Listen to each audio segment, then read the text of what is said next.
নমস্কার বন্ধুরা, আমি আজকে আলোচনা করব ভিবিজি রামজি অর্থাৎ 100 দিনের পরিবর্তে যে এখন ভিবিজি রামজি হয়েছে, সেই ভিবিজি রামজির আন্ডারে কিন্তু আপনাকে এবার কেওয়াইসি 100% কমপ্লিট করতেই হবে। না হলে পরে কিন্তু নাম ডিলিট করার কিন্তু অর্ডার চলে আসলো প্রত্যেকটা গ্রাম পঞ্চায়েতে।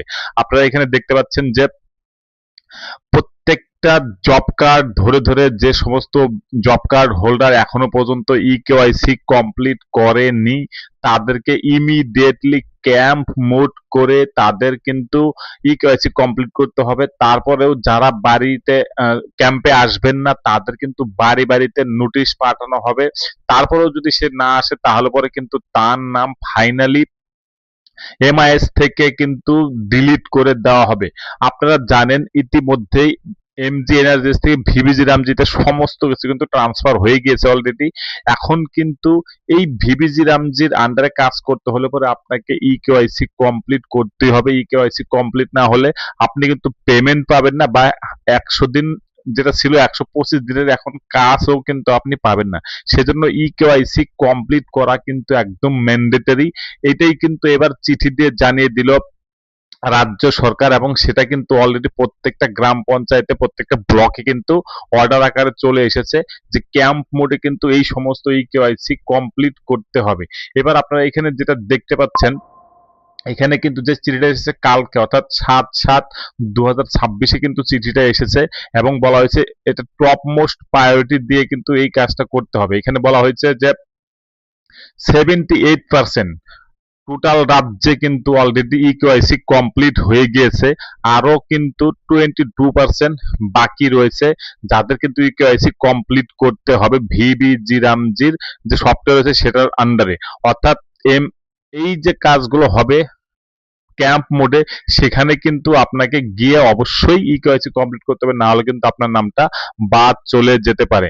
আর এটা কিন্তু অনেকবার করে রিমাইন্ডার দেওয়া হচ্ছে যে যারা কেওয়াইসি কমপ্লিট করেননি, তারা ইমিডিয়েটলি গিয়ে কিন্তু কেওয়াইসি কমপ্লিট করে নিন। এবার এটারই কিন্তু অর্ডার চলে আসলো প্রত্যেকটা গ্রাম পঞ্চায়েত এবং ব্লক লেভেলে। কি কি করতে বলা হয়েছে দেখুন, যে সমস্ত, আপনাদের আরেকটা জিনিস বলে রাখি, এখন কিন্তু সমস্ত পেমেন্ট অর্থাৎ 100 দিন কাজ করার পরে যে সমস্ত টাকা আপনি পাবেন, সেটা কিন্তু টোটালটাই কিন্তু আধার বেসড পেমেন্ট হবে।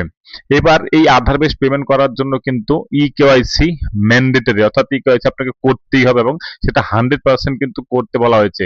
এখানে যেটা বলা হয়েছে যে কি কি অ্যাকশন নিতে বলা হয়েছে, যে ensure that KYC is completed within delay for all eligible workers, অর্থাৎ যারা কাজ করার জন্য আগ্রহী বা এলিজিবল যারা আছেন তাদের কিন্তু ইমিডিয়েটলি এটা কমপ্লিট করতে বলা হয়েছে। তারপর বলা হয়েছে যে হিউজ একটা পাবলিসিটি করতে বলা হয়েছে প্রত্যেকটা গ্রাম পঞ্চায়েতে, যাতে তারা এই কেওয়াইসি কমপ্লিট করেন গ্রাম পঞ্চায়েতে এসে, বা আপনার যদি ক্যাম্প হয় সেই ক্যাম্পে গিয়ে।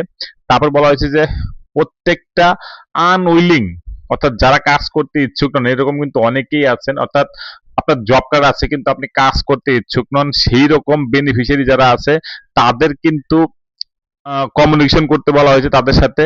অর্থাৎ তাদের প্রত্যেককে কিন্তু ইন্ডিভিজুয়াল নোটিশ দেওয়া হবে, তারপরে কিন্তু এই কেওয়াইসি কমপ্লিট করতে বলা হয়েছে। যদি সে এই কেওয়াইসি কমপ্লিট না করে, তাহলে পরে কিন্তু একটা যে ওয়েস্ট পেমেন্ট যদি সে কাজ করতো, তাহলে পরে কিন্তু সেটা জেনারেট হতো না, কারণ এই কেওয়াইসি এখন আপনাকে করতেই হবে, যেহেতু এখন ফেস অথেন্টিকেশনের মাধ্যমে কিন্তু সমস্ত অ্যাটেন্ডেন্স হবে।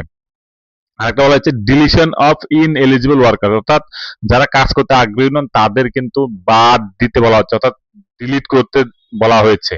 বলা হয়েছে যে প্রত্যেকটা যে ওয়ার্কার রয়েছে তাদেরকে খুঁজে বের করতে হবে যারা ইন এলিজিবল, অর্থাৎ যারা কাজ করতে ইচ্ছুক নন, তাদেরকে নাম ডিলিট করে একদম ফ্রেশ যে লেবাররা থাকবে তাদেরকে দিয়ে কাজ করাতে, এবং 100% কেওয়াইসি ইমিডিয়েটলি কিন্তু কমপ্লিট করতে বলা হয়েছে। অর্থাৎ যারা এর মধ্যেই এই কেওয়াইসি কমপ্লিট করবেন না, আপনাদের আমি আগেও বলেছিলাম, তাদের কিন্তু একটা সময় বাদ দিতে পারে। তো এবার কিন্তু সেই রকমই কিন্তু অর্ডার চলে আসলো যে প্রত্যেকটা জিপিতে যারা কেওয়াইসি কমপ্লিট করেননি, ইমিডিয়েটলি কিন্তু আপনারা এই কেওয়াইসি কমপ্লিট করে নিন। যখন গ্রাম পঞ্চায়েতে যাবেন অবশ্যই জব কার্ড, তারপর আধার কার্ড, মোবাইল নাম্বার, এবং Aadhaar card, job card, mobile number, এই তিনটা জিনিস নেবেন, সাথে ব্যাংক পাসবুকও কিন্তু নিয়ে যাবেন। কারণ তারা যদি দরকার মনে করেন তাহলে পরে কিন্তু এই সমস্ত ডকুমেন্ট কিন্তু যে নাম্বার থাকবে সেটা কিন্তু তারা নিতে পারেন। আরেকটা জিনিস বলে রাখি, আপনারা অবশ্যই দেখে নেবেন যে আপনার জব কার্ডে যাদের যাদের নাম আছে তাদের ইকেওয়াইসি কমপ্লিট হয়েছে কিনা। কারণ একটা জব কার্ডে যদি ৫ জন থাকে তাদের মধ্যে দেখবেন যে হয়তো ২-৩ জন করে ফেলেছেন বা একজন করেননি। সেটা কিন্তু করতে হবে। অর্থাৎ যাদের ইকেওয়াইসি কমপ্লিট হয়নি শুধুমাত্র তারাই কিন্তু গ্রাম পঞ্চায়েতে যাবেন। সবার যাওয়ার কিন্তু দরকার নেই। অর্থাৎ যাদের হয়নি ইকেওয়াইসি তারাই কিন্তু শুধুমাত্র এই ইকেওয়াইসিটা কমপ্লিট করবেন। তো বন্ধুরা, আজকে এটুকুই ছিল। পরবর্তীতে যদি আরো এরকম কোনো নিউজ থাকে অবশ্যই আপনাদের সামনে নিয়ে আসবো। তার জন্য চ্যানেলটিকে সাবস্ক্রাইব করে রাখবেন। পরবর্তীতে যাতে এই ভিডিওগুলো আপনার সামনে চলে আসে। আর ভালো লাগলে লাইক, কমেন্ট, শেয়ার করতে একদমই ভুলবেন না। ধন্যবাদ।